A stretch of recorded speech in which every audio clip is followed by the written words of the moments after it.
नमस्कार. महाराष्ट्र टाइम्सच्या निसर्ग माझा सोबती या छायाचित्रण स्पर्धेच्या पारितोषिक वितरण समारंभासाठी आपण सगळेजण इथं आलेला आहात. आपल्या सर्वांचं महाराष्ट्र टाइम्सच्या वतीनं मी प्रगती बाणखेले मनापासून स्वागत करते. तुम्ही गेले महिनाभर बघत असाल वर्तमानपत्राच्या माध्यमातून की वेगवेगळे कार्यक्रम महाराष्ट्र टाइम्स आयोजित करत आहे. जून महिना हा आमचा वर्धापन दिन महिना असतो आणि या महिन्यामध्ये आम्ही वाचकांसाठी वेगवेगळे कार्यक्रम आयोजित करत असतो. एरवी वर्तमानपत्र म्हणजे काहीतरी अक्षर छापलेलं कागदावर आणि ते सकाळी लोकांच्या हातात पडतं इथपर्यंतच नाही, तर महाराष्ट्र टाइम्सचं त्याच्या वाचकांशी गेले 63 वर्ष एक वेगळं नातं आहे. आणि पत्र नव्हे मित्र ही टॅगलाईन माहिती असेल तुम्हाला, किती प्रसिद्ध आहे इतकी वर्ष. तर आम्ही केवळ अक्षरामधनंच तुम्हाला भेटायला येतो असं नाही, तर वर्धापन दिनाच्या निमित्तानं आम्ही प्रत्यक्ष वाचकांच्या भेटीला जातो आणि विविध उपक्रम घेऊन जातो. यावर्षीसुद्धा दरवर्षीप्रमाणे आम्ही पालघर जिल्ह्यापासनं रायगड आणि मुंबईचा सगळा परिसर अशा विविध ठिकाणी वेगवेगळे कार्यक्रम घेतले आणि त्याला रसिकांचा तुफान प्रतिसाद मिळाला हे आपण बघितलं असेल. याच महिन्यामध्ये पर्यावरण दिन होता, जागतिक पर्यावरण दिन, आणि कॉर्बेट फाउंडेशन नेहमीप्रमाणे महाराष्ट्र टाइम्सच्या सहकार्याच्या भूमिकेत असतं आणि दोघांनी मिळून एक छायाचित्रण स्पर्धा या निमित्तानं घ्यावी, कॅलिडोस्कोपच्या निमित्तानं, म्हणून आपण ही छायाचित्रण स्पर्धा घेतली. आणि त्या स्पर्धेचा आज पारितोषिक वितरण समारंभ आहे आणि कॅलिडोस्कोपच्या उपक्रमातला महिन्याभरातला हा सगळ्यात अखेरचा उपक्रम आहे. या कार्यक्रमाच्या निमित्ताने आपण कॅलिडोस्कोपचा सुद्धा समारोप करतो आहोत. तर या स्पर्धेच्या बाबतीत पुढे आपण बोलू, स्पर्धा कशी झाली त्याबद्दल सगळं आपण सांगूयाच. पण या स्पर्धेसाठी आज दोन महत्त्वाचे पाहुणे जे आपल्याला लाभलेले आहेत ते आहेत मुंबई महापालिकेचे अतिरिक्त आयुक्त अभिजित बांगर आणि प्रसिद्ध अभिनेते मिलिंद गुणाजी. या दोघांचा परिचय करून देते. अभिजित बांगर हे 2008च्या बॅचचे IAS अधिकारी आहेत. एरवी प्रशासकीय अधिकारी म्हणजे एक कठोर आणि कपाळावर आठ्या असलेला माणूस आणि अशी काहीतरी प्रतिमा असते. पण अभिजित बांगर हे आधीपासून म्हणजे पालघरला त्यांची नेमणूक झाल्यापासून महाराष्ट्र टाइम्स आणि आमच्या संपर्कात आहोत आम्ही. आणि प्रशासकीय अधिकारी आणि माध्यमं ही थोडंसं एक वेगळं नातं असतं की ते काही फारसं फ्रेंडली नसतं, पण सुदैवाने आमचं नातं हे फ्रेंडली राहिलं. आणि सकारात्मक अधिकारी म्हणजे माध्यमातून जरी काहीतरी गोष्टी सुचवल्या, काहीतरी नकारात्मक आलं तरी ते सकारात्मक घेणं आणि सुधारणा करणं अशा पद्धतीने ते नातं नेहमीच राहिलं. नवी मुंबईमध्ये आयुक्त असताना त्यांनी स्वच्छ आणि सुंदर शहर म्हणून नवी मुंबईचा लौकिक सगळ्या देशभर पसरवलं. आपल्याला माहिती आहे देशातलं दुसरं शहर ते आहे. त्याचवेळी तिथे आंबेडकर मेमोरियलमध्ये एक उत्कृष्ट लायब्ररी त्यांनी सुरू केलेली आहे आणि ती लायब्ररी आपण सगळ्यांनी जाऊन बघावी, इतकी सुंदर झालेली आहे. नंतर स्मार्ट ठाणे करण्यामध्ये त्यांची ठाण्याला नंतर बदली झाली. ठाणं शहर स्मार्ट करण्यामध्ये त्यांचा मोठा हातभार राहिलेला आहे. काही शहरही स्वयंभू असतात आणि तसंच ठाणं पण आहे पुण्यासारखं, आणि तिथे शिस्त लावणं लोकांना आणि ते ट्रॅकवर आणणं हे मोठं काम त्यांनी केलं. आणि आता गेले काही महिने नवी मुंबई महापालिकेत ते आलेत, आमचे शेजारी आहेत. आज आम्ही तसं बोलवलं तसं त्यांना वारंवार आम्ही त्रास देणार आहोत यापुढे पण. तर एक काय म्हणतो आपण, नुसतं प्रशासकीय कामकाज नव्हे तर कला आणि गुणामध्ये रमणारा असा हा अधिकारी आहे. दुसरे पाहुणे ह्या कार्यक्रमासाठी काय म्हणतो आपण सर्वात सुयोग्य पाहुणा असं म्हणता येईल ते म्हणजे मिलिंद गुणाजी. मिलिंद गुणाजी म्हटलं की एक अभिनेता आणि पडद्यावर आपण त्यांची इमेज जरी अशी असेल तरी पडद्यामागे त्यांची ओळख सगळ्यात जास्त आहे. म्हणजे मला नेहमी असं वाटतं की एका माणसामध्ये किती गुण असावेत. आश्चर्य वाटतं की हा एक अभिनेता आहे, हा एक मॉडेल आहे, हा एक उत्कृष्ट छायाचित्रकार आहे, हा एक लेखक आहे, हा एक कवी आहे, तुम्हाला कदाचित माहिती नसेल तर हा एक चांगला गायक आहे. म्हणजे उत्कृष्ट हो आर्टिस्ट पण आहे. म्हणजे हे सगळं एकत्र एका माणसात सामावलेलं आहे.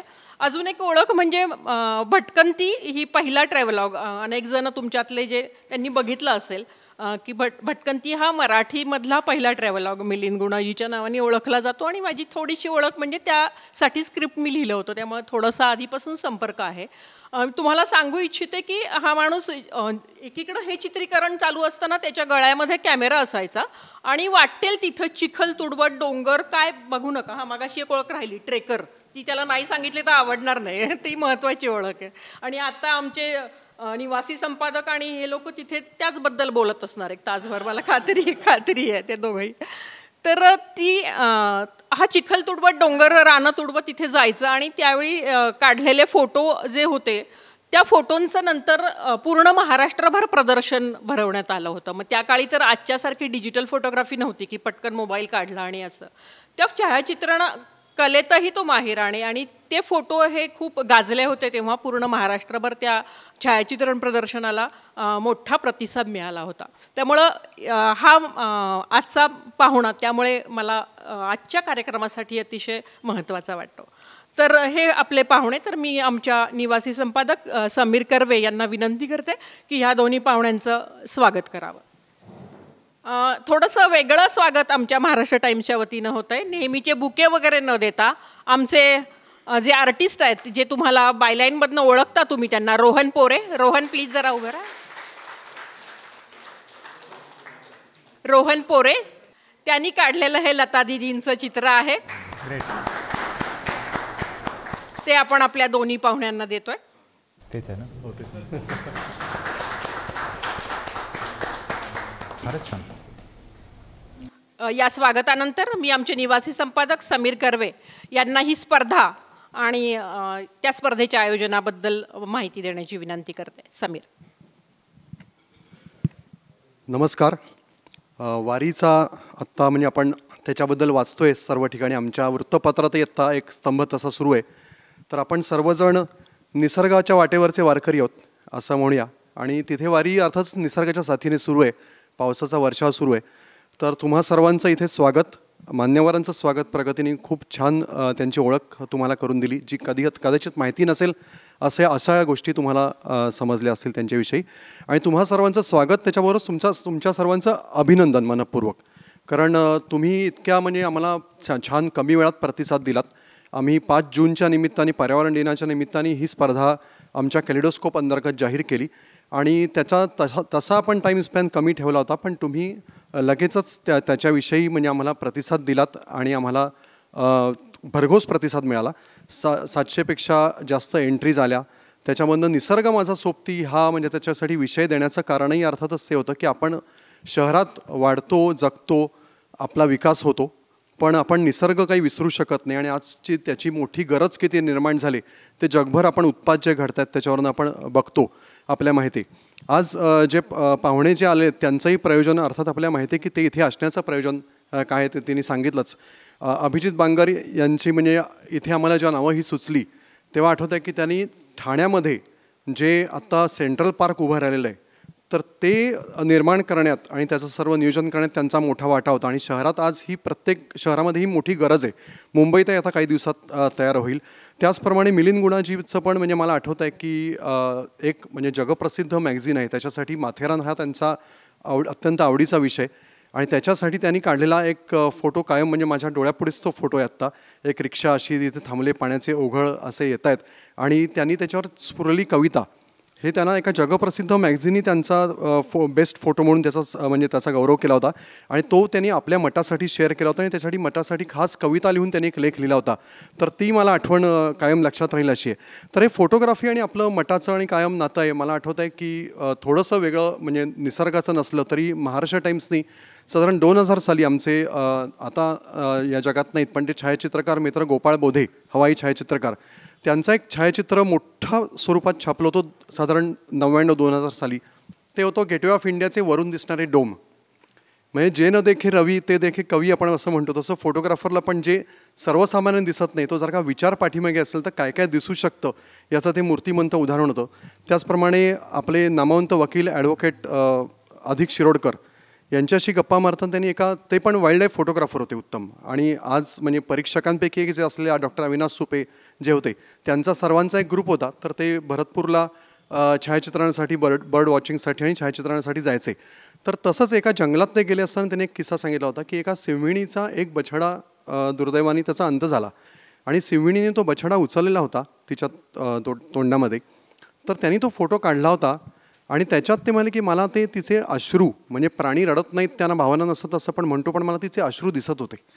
तर फोटो किती काय काय सांगून मी जाऊ शकतो हे त्याचं मूर्तिमंत असं उदाहरण होतं.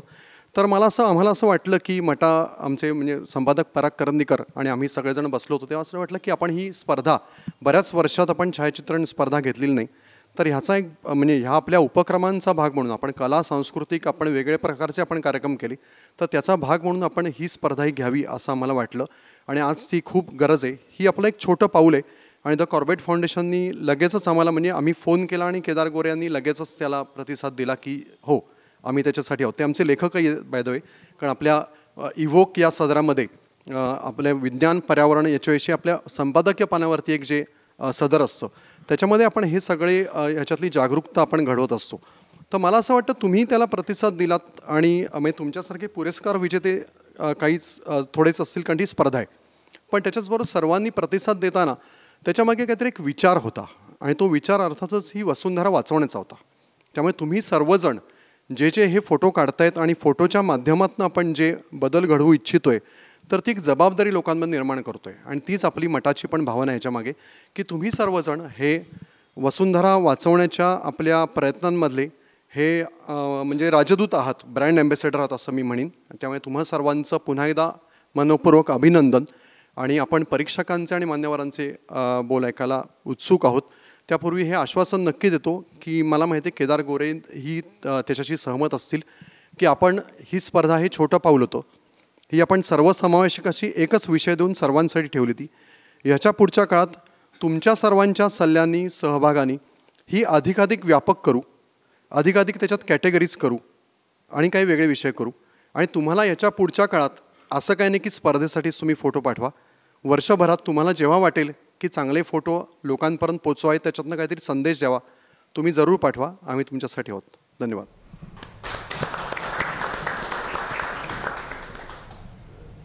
एक अमेरिकन फोटोग्राफर होता गेल्या शतकातला, अल्फ्रेड स्टिग्लिज असं त्याचं नाव.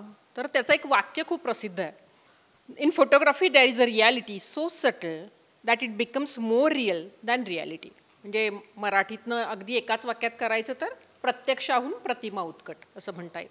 तर अशा अनेक उत्कट प्रतिमा आमच्याकडे आल्या होत्या, जसं आत्ता समीरने सांगितलं की 700पेक्षा जास्त फोटोग्राफ्स आले आणि त्याचं परीक्षण करणं ही मोठी आणि अतिशय अवघड जबाबदारी होती.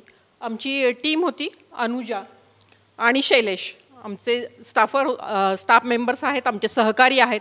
त्या दोघांनीही सगळेच्या सगळी फोटो बघणं, त्याचं विगतवारी करणं ही सोपी गोष्ट नव्हती. त्या दोघांनी ते केलं आणि त्याच्यानंतर जबाबदारी होती ती परीक्षकांची. या स्पर्धेचे संयोजक आणि परीक्षक केदार गोरे यांच्या सहभागाशिवाय ते परीक्षण पूर्णच झालं नसतं. तर केदार गोरे यांच्याविषयी मठाशी आमचा जसं आता आमच्या समीर कर्वे यांनी सांगितलं की गेले दीर्घकाळ ते मठाशी संबंधित आहेत. 15-16 वर्ष समीर? हां, सहज जास्त.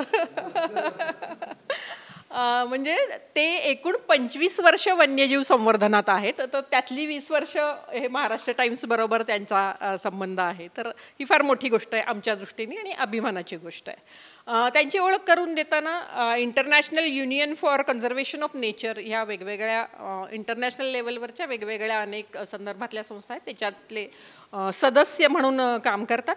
BNHS आपण सगळ्यांनी ऐकलेलं असतं, त्याच्या गव्हर्निंग काउन्सिलचे ते सदस्य आहेत.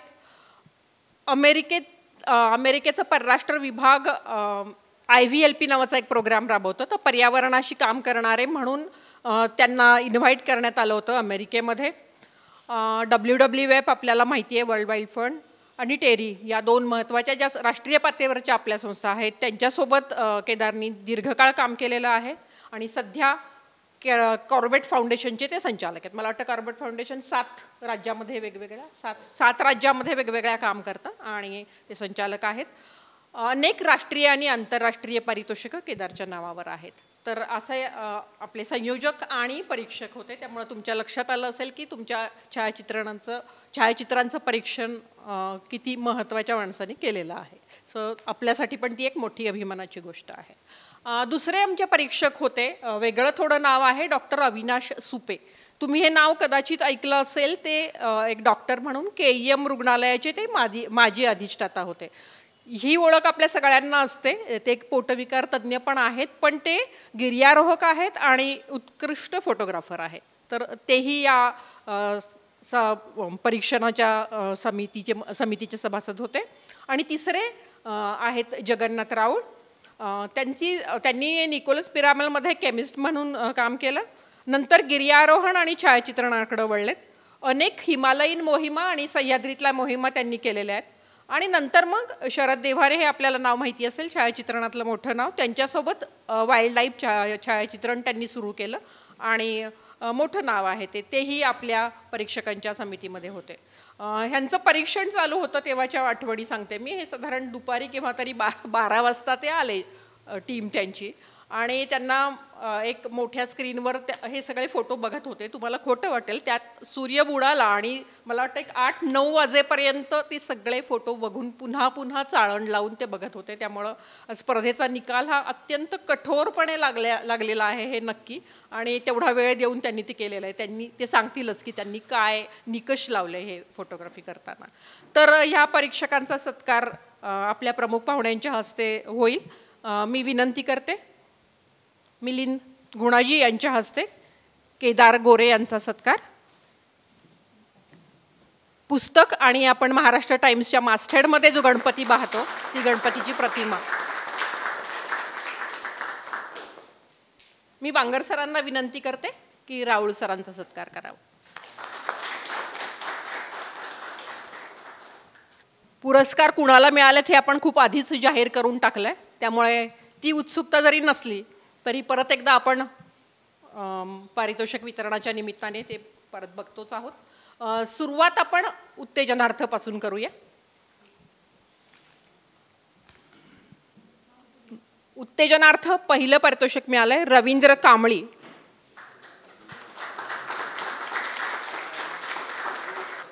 त्यांचं छायाचित्र होतं रॅट स्नेक.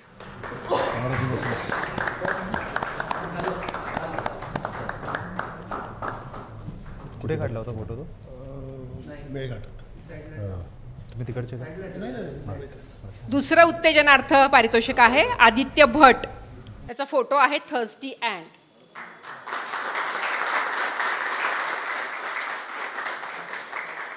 किती बारकावा टिपलेला आहे लक्षात येईल. तिसरं उत्तेजनार्थ पारितोषिक आहे आशिष पाटील.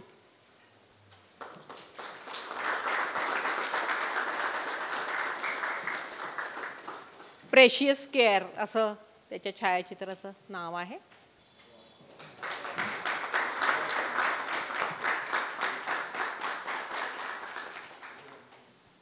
चौथं उत्तेजनार्थ बक्षीस आहे शैलेश तांबे. आंबोली फ्रॉग असं त्यांच्या छायाचित्राचं.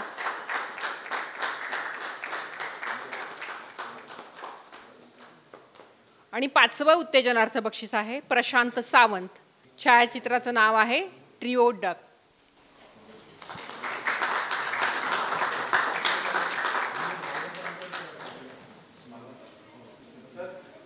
आता आपण मुख्य पारितोषिकांकडे वळूया. हो अगदी अगदी. हवं तर आपण परत बघूया ते एकदा. परत एकदा बघूया सगळे एकत्र. मी तृतीय पारितोषिक प्रथम वाचते. आपण दोघांना ते विभागून दिलेलं आहे. तृतीय पारितोषिक पहिलं प्रणव जोशी हिमालयन मोनाल.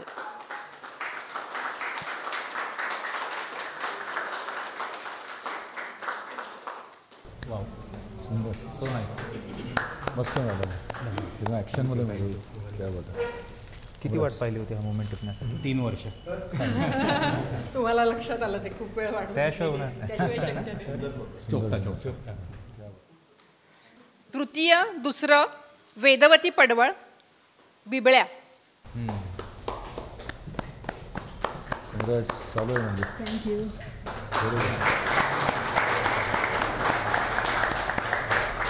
तुमचा मुलगा का मॅडम? अजून महत्त्वाची गोष्ट एक की वेदवती ही एकमेव मुलगी आहे सगळ्या ह्याच्यातली. आहे का? अजून आहे. अच्छा, तेच ना. द्वितीय पारितोषिक विश्वनाथ बिर्जे.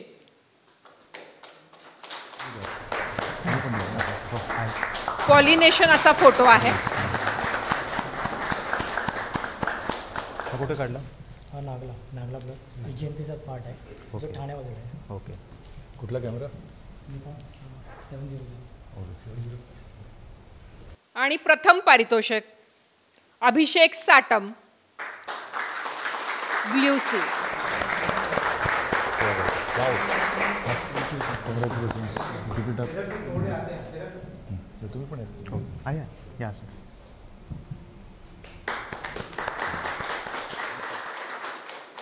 हे सगळे फोटोग्राफ्स आहेत ते आपल्या महाराष्ट्र टाइम्सच्या साईटवर पण आपण सगळे बघू शकणार आहोत. आमचे महाराष्ट्र टाइम्स ऑनलाईनचे एडिटर आहेत प्रशांत जाधव, त्यांना मी विनंती करते की त्यांनी ही साईट ओपन करावी. आपण ही पारितोषिक विजेती छायाचित्र पाहिली. आता यांना बक्षिसं देण्यामागे परीक्षकांची नेमकी काय भूमिका होती याबद्दल आपल्याला नक्कीच उत्सुकता असेल, तर आपण त्यांच्याच तोंडून हे ऐकूया. मी केदार गोरे यांना विनंती करते की त्यांनी याबद्दल बोलावं. एक तर सगळ्या ज्यांना बक्षीस मिळाले त्यांना मनपूर्वक त्यांचे कॉंग्रॅच्युलेशन्स. आणि खूप कठीण होतं हे फोटोग्राफ्स जज करणं. जरी बरंचसं काम सोपं करून दिलेलं मठाच्या टीमने, तरी पण अनेक तास बसून राहुल सर आणि सुपे सरांनी आधी केलं होतं, पण आम्ही दोघांनी बसून ते आणि त्यांचे विचार लक्षात घेऊन सुपे सरांचे बरेचसे जजिंग केलं. काही ठिकाणी जिथे आम्हाला वाटलं की अजून थोडंसं क्लॅरिफिकेशन घ्यायला हवं आहे फोटोग्राफर्सकडनं, ते आम्ही घेतलंसुद्धा. आणि रॉ इमेजेस पण मागवल्या जिथे जिथे आम्हाला डाऊट वाटला. आणि एवढं सगळं केल्यानंतर आम्ही या निष्कर्षाला पोचलो की ही बेस्ट इमेजेस आहेत. पण ह्याचा अर्थ असा नाही की बाकी इमेजेस आले ते चांगले नव्हते, तेही खूप छान होते. त्यामुळे निर्णय घेण्यासाठी खूप म्हणजे फारच काम लागलं आम्हाला दोघांना आणि सुप्पे सरांना. पण खूप मजा आली. आणि विशेष करून मठाचे आभार की त्यांनी कॉर्बेट फाउंडेशनला अप्रोच केलं या कॉम्पिटिशनसाठी, जी फर्स्ट कॉम्पिटिशन आय थिंक मठातर्फे वाईल्डलाईफ फोटोग्राफीसाठी घेतली जाते. आणि अत्यंत अभिमानाची गोष्ट आहे की आम्ही कॉर्बेट फाउंडेशनतर्फे त्यांना छोटासा हातभार लावू शकतो आहे.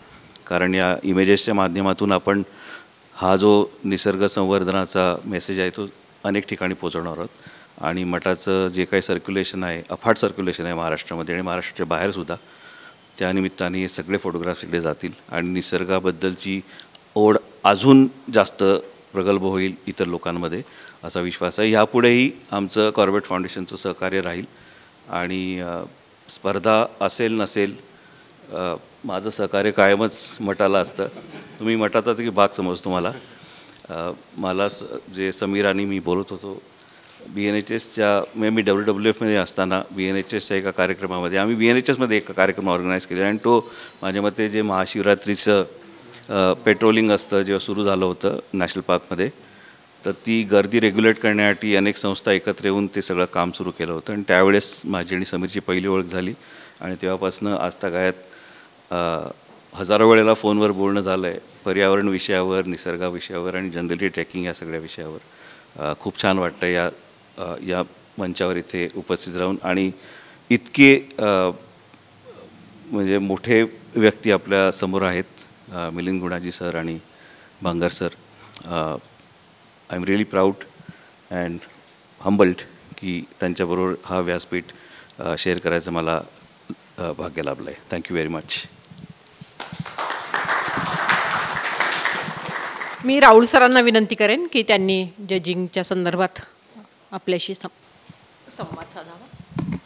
सर्वप्रथम मी मान्यवरांना अभिवादन करून तसेच स्पर्धकांचे अभिनंदन करून 4 शब्द बोलतो. कॉर्बेट फाउंडेशनचे केदार गोरे आणि मटा परिवार यांचा मी अत्यंत आभारी आहे, कारण त्यांच्यामुळे मला ही संधी मिळाली. तर खरं म्हणजे एकच कॅटेगरी आणि मोबाईल आणि कॅमेरा दोन्ही एकत्र होतं, असं असून देखील 700 एंट्री झाल्या, म्हणजे खरोखरच चांगला रिस्पॉन्स आहे. आणि कुठेतरी मला असं स्पर्धकांमध्ये एक सामाजिक बांधिलकी किंवा पर्यावरणाविषयी आणि परत निसर्गाविषयी हे कुठेतरी आपुलकी अशी वाटली आम्हाला. आणि त्याच्यामुळे काय झालं, एवढं म्हणजे आम्हाला वारंवार असं करून जवळजवळ 7 ते 8 तास बसून आम्ही काम केलं. आणि त्यामध्ये म्हणजे आता पहिला नंबर जर आपण हे बघितला तर खरं म्हणजे कसं आहे, निसर्ग सोबती म्हणजे मागे आपल्याला सगळं स्कायस्क्रॅपर आणि दिसत आहेत आणि पुढे परत आणि ते जे प्रवाळ होतं खरोखर डिफिकल्ट होतं, कारण लो लाईटमध्ये काम करणं हे म्हणजे फार गरजेचं. कारण लाईट प्रॉपर असेल तर कोणाचे म्हणजे करू शकतो काम, पण या अशा लाईटमध्ये काम करून त्यांनी आणि अशी बरेच उदाहरणं दिली. शेवटी आम्ही ह्याची रॉ फाईल पण मागवली, सॉरीच कारण कोणावर असं अन्याय होता का म्हणून मागवली. आणि बाकीच्या झालं. आणि फक्त एक पुढच्या वर्षी एक माझी की कराल तेव्हा जरा थोडं कॅटेगरीज वेगळ्या, मोबाईल आणि कॅमेराच्या वेगळ्या करायला हव्या. तेवढं एक केलं तर मग छान. म्हणजे खरोखर म्हणजे छान प्रयत्न होता आणि सक्सेस होता. धन्यवाद. यानंतर प्रमुख पाहुणे बांगर सरांना मी विनंती करते की एकूण स्पर्धा आणि आपलं मनोगत व्यक्त करावं. महाराष्ट्र टाइम्सने आयोजित केलेल्या या कार्यक्रमासाठी इथं आल्यानंतर मला खरंच आनंद झाला. आणि ज्या पद्धतीने आत्तापर्यंत कार्यक्रम झाला, ज्या सन्माननीय वक्त्यांनी आपलं मनोगत व्यक्त केलं आणि सर्वात महत्त्वाचं सर्व छायाचित्र जी आपण पाहिली आणि ती छायाचित्र ज्यांनी घेतलेली आहेत त्यांचा या ठिकाणी सत्कार केला, त्यांच्या चेहऱ्यावरचे भाव पाहिले, त्यामुळे फार छान वाटलं या कार्यक्रमाला येऊन. सो सर्वप्रथम महाराष्ट्र टाइम्सचं मनापासून अभिनंदन. फार चांगला उपक्रम या ठिकाणी आपण आयोजित केलेला आहे. कार्यक्रमासाठी उपस्थित सन्माननीय समीरजी कर्वे, सन्माननीय मिलिंदजी गुणाजी, सन्माननीय केदारजी गोरे, राहुल सर आणि सर्व उपस्थित बंधू भगिनींनो, कॅलिडोस्कोप या सदराखाली हा कार्यक्रमाचं आयोजन करण्यात आलं. आणि सर्वप्रथम मी सर्व विजेत्यांचं अभिनंदन करतो मनापासून. फारच सुंदर चित्र आहेत. पण मला जे परीक्षकांनी त्यांच्यासमोरचं काय चॅलेंज असेल याची थोडीफार कल्पना आली. आणि फक्त हे 5-6 नव्हे तर आता जे फोटो मागे दाखवतात हे पाहिल्यानंतर जाणवलं, मुळातच ते 5-6 फोटो जे आपण पाहिले की पहिल्या 3 कॅटेगरी आणि उत्तेजनार्थ, त्यापैकी रँक लावणं इज सो डिफिकल्ट. आणि त्यात ऑफकोर्स ते तज्ज्ञच आहेत त्यामुळे त्यांना ते शक्य असेल. ॲज अ ले पर्सन आपल्याला तर ते सगळेच भारी वाटतात. आणि इवन बाकी फोटो जे आहेत इतके सुंदर फोटो आहेत आणि त्यामुळे अनेक सामान्य लोकांमध्ये सुद्धा हे जे गुण लपलेले असतात. आणि आता काही प्रमाणात मोबाईलची पण कॅटेगरी आपण ठेवलेली आहे. त्या मोबाईलच्या कॅटेगरीमुळे आता प्रत्येकाकडे मोबाईल आहे. So everybody gets an opportunity. आता तो ॲमॅच्युअर फोटोग्राफर आहे, प्रोफेशनल आहे, त्याचा कॅमेरा कसला आहे, सगळ्या गोष्टींमध्ये अनेक व्हेरिएशन असू शकतील. बट अल्टिमेटली ती इच्छा जी आहे ना ते फोटो घेण्यामागची, म्हणजे असं नव्हे की हे कुठेतरी गेलेले आहेत आणि काहीतरी दिसलं आणि तो फोटो काढला आहे. म्हणून मी विचारत होतो प्रत्येकाला कुठे काढला. आणि पर्टिक्युलरली तो पक्षी आहे बर्फातला, नाव मला नाही कल्पना, मी त्यांना विचारलं आपण किती दिवस वाट पाहत होता याच्यासाठी. तर ते म्हणले 3 वर्ष मी वाट पाहत होतो. सो ह्या प्रत्येक फोटो मागची त्या फोटोग्राफरची काहीतरी भावना असते आणि ती भावना आपल्याला त्या फोटोच्या माध्यमातून जाणून घेता येते. आपण ती त्याला विचारलीच पाहिजे असं नव्हे, पण ती जाणून घेण्याचा आपण आपल्या बाजूने प्रयत्न करू शकतो. तर ती एक फार चांगली बाब वाटते. आणि त्यामुळं असा उपक्रम जो आयोजित केला मठाने त्याबद्दल मठाचं अगदी मनापासून अभिनंदन. जी थीम आपण निवडलेली आहे निसर्ग माझा सोबती, आता ही रिलिव्हंट कशी आहे याबाबत अधिक वेगळं मी काही सांगू शकेल असं नाही, कारण आपल्या सर्वांना कल्पना आहे. पण काही गोष्टी अशा असतात त्या बोलून कितीही गुळगुळीत झाल्या तरी पुन्हा त्याचा उल्लेख करावा लागतं, कारण त्या परत गुळगुळीत झालेल्या आहेत, त्याचा कुठतरी महत्त्व आपल्याला पटेल आणि आपण त्या सिरियसली घ्यायला सुरू करू. आणि तीच बाब आहे जी बायोडायव्हर्सिटी म्हणतो ना आपण त्याच्या बाबतीतली, जी ह्या फोटोग्राफीमधून आपल्याला दिसते. म्हणजे आपण निसर्ग जेव्हा म्हणतो त्या निसर्गामध्ये अंगभूत कुठल्या कुठल्या गोष्टी आहेत. अगदी पहिल्या क्रमांकातलं जे पारितोषिक आहे त्या ठिकाणी प्रवाळ पण आपल्याला पाहायला मिळतात. तर ह्या सगळ्या गोष्टी जर बघितल्या आणि त्याचं महत्त्व जे आहे, आपण सगळे शहरात राहतो, आता मुंबईसारख्या शहरात राहतो, म्हणजे शहरात राहणं एक बाब आणि त्यात मुंबईसारख्या शहरात राहणं दुसरी बाब. आणि तिथे राहूनसुद्धा निसर्गाचं काय महत्त्व आहे याच्यासाठी हे फार चांगलं माध्यम आहे. आणि याची पुढची बाजू, यातले काही फोटो, आता एक संजय गांधी नॅशनल पार्कमधला फोटो आहे जो कुठे सांगितलं आपण, नागल्याच्या बाजूला घेण्यात आला. त्यानंतर हा तर आपला प्रभादेवीच्या प्रियदर्शनीच्या इथला फोटो आहे. सो अर्बन इकोसिस्टम जी असते, अर्बन एरियामधली जी बायोडायव्हर्सिटी असते ती पण एक फार महत्त्वाची बाब आहे आणि त्याची आपल्याला जाणीव होणं गरजेचं आहे. मला अनेकदा असं वाटतं की शहरांमध्ये जेव्हा आपण निसर्ग आणि निसर्गाचं एक्सपोजर याच्याबद्दल बोलतो त्यावेळी आपल्याला फक्त गार्डन दिसतात, विच इज व्हेरी इम्पॉर्टंट. पण त्या गार्डनमध्ये जाऊन ते गार्डनमध्ये फक्त हिरवळ आहे, गवत आहे आणि झाडी आहे एवढ्यापेक्षा तिथं न थांबता तिथली बायोडायव्हर्सिटी काय आहे याची जाणीव करून घेणं आणि त्याच्याबाबत चर्चा घडणं आणि त्यातूनच मग ती कॉन्झर्व करण्याचा आपल्याला जाणीव निर्माण होते. कुठलीही गोष्ट शिकवण करून, म्हणजे ज्याला इंग्रजी शब्द प्रीच करणं आहे, त्याने फार जास्त होत नाही. पण आता याच्यामध्ये ज्या लोकांनी पार्टिसिपेट केलं, तुमचे 700 जवळपास पार्टिसिपंट आहेत. So we can say 700 people participated. आणि त्या 700 लोकांनी ज्या भावनेने ती फोटोग्राफी केलेली आहे त्या भावनेचा कुठंतरी ह्याचं रिकग्निशन आहे. आणि या माध्यमातून हा मेसेज आपण अनेक लोकांपर्यंत पोहोचवतो. आपण मगाशी उल्लेख केला सेंट्रल पार्कचा, ठाण्यामधल्या, पण मी त्याच्यापेक्षा महत्त्वाचं सांगेल, नवी मुंबईमध्ये निसर्ग उद्यान, कोपरखैरण्यामध्ये निसर्ग उद्यान बनवलेलं आहे आणि अगदी आवर्जून जाण्यासारखं गार्डन आहे. सो तिथे मियावाकी गार्डन जे बनवलं आणि त्याची कन्सेप्ट अशी होती, आपल्याला आता जंगलात जायचं म्हणलं म्हणजे पर्यावरणाबद्दल मेसेज द्यायचा तर आपल्याला जंगलात जावं लागेल. म्हणजे आता वाघाबद्दल मेसेज द्यायचा तर वाघ बघायला पाहिजे असं म्हटलं जातं.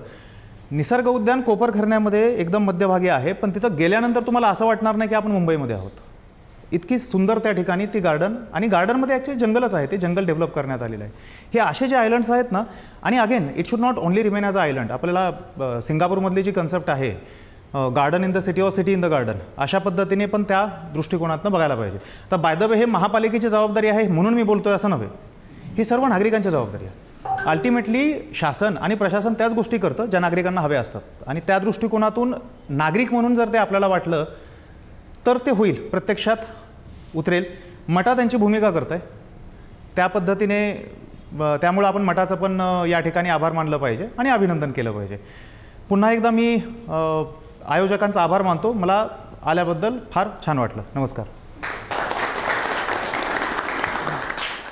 मला माहिती आहे आपल्याला मिलिंदला पण ऐकायचं आहे, पण मध्ये आपल्याला जी उल्लेखनीय बक्षिसं द्यायची आहेत ती आपण आधी वितरित करून घेऊया आणि नंतर मिळेल. उल्लेखनीय पारितोषिक आपण आता देतोय. अजय परेलकर, नाणेघाट मिल्की वे असा त्यांनी छायाचित्र काढलंय.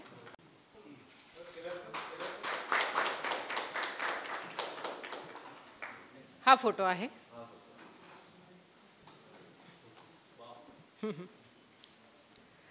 दुसरा उल्लेखनीय छायाचित्र आहे अरुण चव्हाण, रिफ्लेक्शन्स बघू शकता तुम्ही.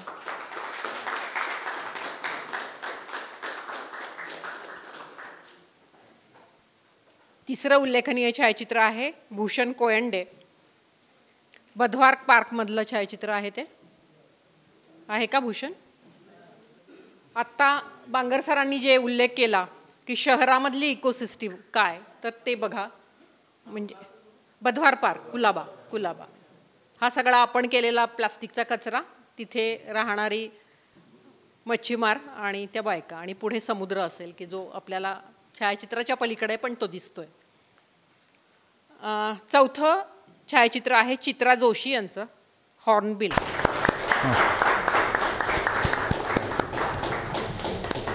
कुठे काढले? नॉर्थ ईस्ट का? मी काझीरंगा. पण ह्याच्यात हे मेल खाली आहे आणि फिमेल वर.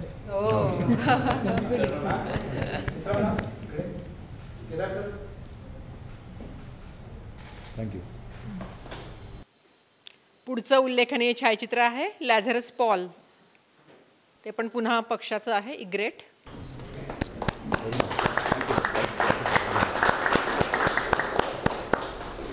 थँक्यू. पुढचं उल्लेखनीय छायाचित्र आहे गणेश आमडोसकर, पिवळं फूल. ते म्हणतात ना, life finds its own way, तसं आहे ते. पुढचं छायाचित्र समीर गुळवणे, बटरफ्लाय, आणि हे येऊरमधलं काढलेलं छायाचित्र आहे.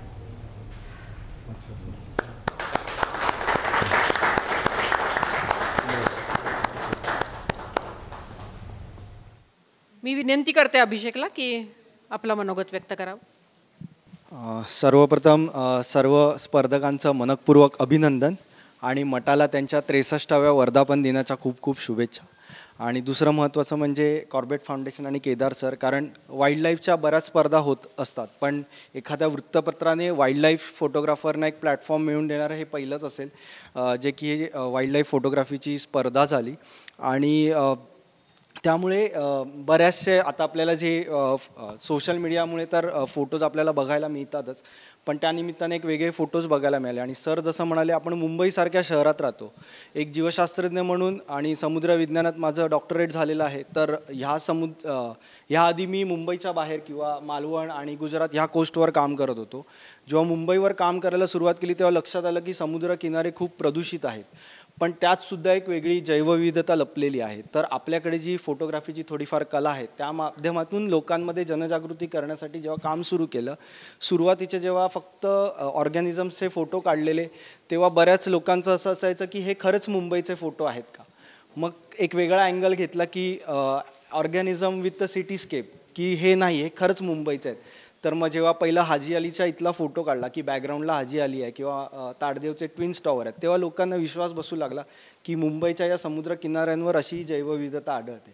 आणि ह्या सकाळच्या वेळीच जो प्रियदर्शनी पार्क आहे तिथे हे प्रवाळ बघितलेले, तर माझ्या डोक्यात तेच होतं की रात्रीच्या वेळी एक वेगळी मुंबई दिसू शकते, कारण मुंबई हे एकमेव मेट्रोपॉलिटन सिटी असेल जिथे सगळ्या प्रकार, एक तर नॅशनल पार्क आहे, नद्या आहेत, तलाव आहेत आणि किनारे, तिन्ही प्रकारचे किनारे आहेत, म्हणजे वाळूचा असेल, खडकाचा असेल आणि मॅनग्रुव्ज एरिया. तर एवढी मोठी बायोडायव्हर्सिटी ऑर द इकोसिस्टीम आपल्या मुंबईला लाभलेली आहे, तर ती आपण अजून एक्सप्लोअर नाही केली आहे. तर आणि भारत तर जैवविविधतेने पूर्ण आहे, तर ही मुंबईची जैवविविधता लोकांपर्यंत पोचण्यासाठी हा एक छोटासा प्रयत्न होता. तर मटाचे पुन्हा एकदा धन्यवाद, सगळ्यांचे मनपूर्वक आभार. आपण सगळेजण ज्याची प्रतीक्षा करताय त्या मिलिंद गुणाजीला मी विनंती करते की आपलं मनोगत व्यक्त करावं. सगळ्यात मला असं वाटतं की हा एक कौटुंबिक सोहळा आहे माझ्याकडे, कारण माझ्या बालपणापासून माझ्याकडे जे 2 वर्तमानपत्रे मी वाचत आलो आमच्या घरी येणारी, त्याच्यात एक महाराष्ट्र टाइम्स आणि लोकसत्ता, यांच्याशी मी अगदी लहानपणापासूनच निगडीत आहे. आणि जसं आत्ता मी सांगितलं की प्रगती वगैरे ही माझी जुनी परिचित मंडळी आहेत, फार भटकंतीच्या काळापासून हे ज्या क्षेत्रात कार्यरत आहेत त्या क्षेत्रात मी सुद्धा होतो. आणि मी आपल्या शासनाचा फॉरेस्ट आणि वाईल्डलाईफचा ॲम्बॅसिडर होतो काही काळ, तेव्हा मी त्यातही थोडंफार लुडबुड केलेली आहे. तर ते ही पण सगळी मंडळी जी आहेत ते फोटोग्राफर्स, ट्रेकर्स आणि यांचा पण जो पर्यावरणाचा गाढा अभ्यास आहे. So I am so happy की मी आज इकडे अशा लोकांमध्ये आहे. आणि सगळ्यात आधी मी 63व्या वर्धापन दिनानिमित्त मठाचं अभिनंदन करतो. आणि ज्या पद्धतीने हा उपक्रम त्यांनी सादर केला आहे, म्हणजे माझ्यासारख्या फोटोग्राफरला सुद्धा असा प्लॅटफॉर्म मिळणं कधी भाग्यातच मी समजेल. तुमच्या सगळ्यांना असा सुंदर प्लॅटफॉर्म मिळाला आणि अतिशय चांगल्या प्रकारे तुमचं कौतुक झालं आहे. तर मला वाटतं असे उपक्रम तुम्ही नेहमीच राबवले पाहिजेत. मी कधी तुम्ही बोलवलं तर नेहमीच त्याच्यासाठी असेल. आणि दुसरं असं की माझा जो दुसरा आवडता छंद आहे, जो तुम्हाला सगळ्यांना भटकंतीमुळे परिचय आहे, तो म्हणजे भटकंती, ट्रेकिंग. तर त्या ट्रेकिंगमध्ये सुद्धा मला ते बरेच असे अनुभव आलेले आहेत, आणि ज्याच्यामध्ये मी माझा कॅमेरा पण बरेच वेळा चालवला आहे आणि त्याच्यातून माझी पुस्तकं निर्माण झाली किंवा मी फोटोग्राफी एक्झिबिशन केली. त्यातल्या काही गमती म्हणजे असं मला जाणवलं आहे की फोटो बघताना, फोटो सगळेच उच्च दर्जाचे मी ओळखतो. वेदवतीला पण मी आधीपासून ओळखतो ॲज अ फोटोग्राफर. आणि आता नाणेघाट आपला आवडता, नाणेघाट हा माझा आवडता भाग आहे. आणि मी कितीतरी वेळा तिकडे गेलो, म्हणजे मला आठवत नाही किती वेळा गेलो. बरेच वेळा तिकडे झोपून मी रात्रीचं ते आकाश आणि सगळं बघितलेलं आहे. पण मग मिल्की वे काढायचं कधी मला डोक्यात आलं नाही, कारण मला दिसलाही नाही तिथे. तो इतका सुंदर इकडे त्यांनी दाखवलेलं आहे. दुसरं मोनल. आता मोनल त्या व्हाईट सरफेसवर बर्फाच्या इतका सुंदर तो मस्त चालतोय, एकदम परफेक्ट. आम्ही तिथं मॉडेलिंगमध्ये चालतो तसं त्याने एकदम स्टान्स घेतलेलं आहे. आणि मला याची अशी आठवण आहे की मी एक फार सुंदर सिरियल केली होती स्टार करता आशुतोष गोवारीकरची. त्याचं नाव होतं एव्हरेस्ट. आता ती टार्गेट नावाने मला हॉटस्टारवर अजूनही दिसते. तर त्यामध्ये आम्ही ती शूटिंग करण्याकरता गेलो होतो जवळजवळ 13,000 फुटावर डोकराणी ग्लेशियर, तिथे आपल्या उत्तर काशीच्या वरच्या भागात. आणि तिथे म्हणजे कसं असतं की 9,000 फुटाच्या वर तुम्ही गेलात वर, आपल्या महाराष्ट्रात तो अनुभव येत नाही, कारण आपला सगळ्यात उंच शिखरच 5,600 फूट आहे, कळसू आहे. तिथे 9,000 फुटाच्या वर गेले की तुम्हाला कमी ऑक्सिजनमुळे अक्षरशः वाट लागली. म्हणजे आमच्याबरोबर सगळी मंडळी होती, शेर्पा वगैरे, ते आमचे 70-70 किलोची वजनं घेऊन आम्ही जवळजवळ 7 जणांचं तिथे चढत होतो. तिथे अशी एक वेळ येते की तेव्हा हातावरचं घड्याळ पण वजनदार वाटेल लागतं, ते कधी फेकून देऊ असं वाटेल अशी कंडिशन असते. तर मी कॅमेरा आपला बाळगला होता माझ्याकडे, जो तेव्हा होता. आणि माझ्याबरोबर 2-3 आर्टिस्ट होते, म्हणजे काही असे ग्रुप्स पडले होते. काही कासव होती ती मागे राहिली होती, त्यामध्ये होते काही असे. आम्ही सगळे चढत होतो. आणि मला सर्टन हाईटला गेल्यावर तिकडे बर्फावर मोनल दिसला. अरे वा. आणि मला दिसला मोनल, मला माहिती होतं तो मोनल आहे. मला मोनलचं काढायचं होतं फोटो. आणि मी तो कॅमेरा कसा बसतो त्याचं पण वजन सांभाळत होतो. आणि कॅमेरा सरसवणार तेवढंच माझ्याबरोबरच्या त्या ॲक्टरला कोण होता त्याला पण माहिती होतं. अरे होत एक मोनल असं माझ्यासमोर ते मोनलने ऐकलं. त्यामुळे हे जे 3 महिने थांबला होता ते माझ्या समोर 3 वर्ष माझ्यासमोर असं ऐकलं होतं ते गेले.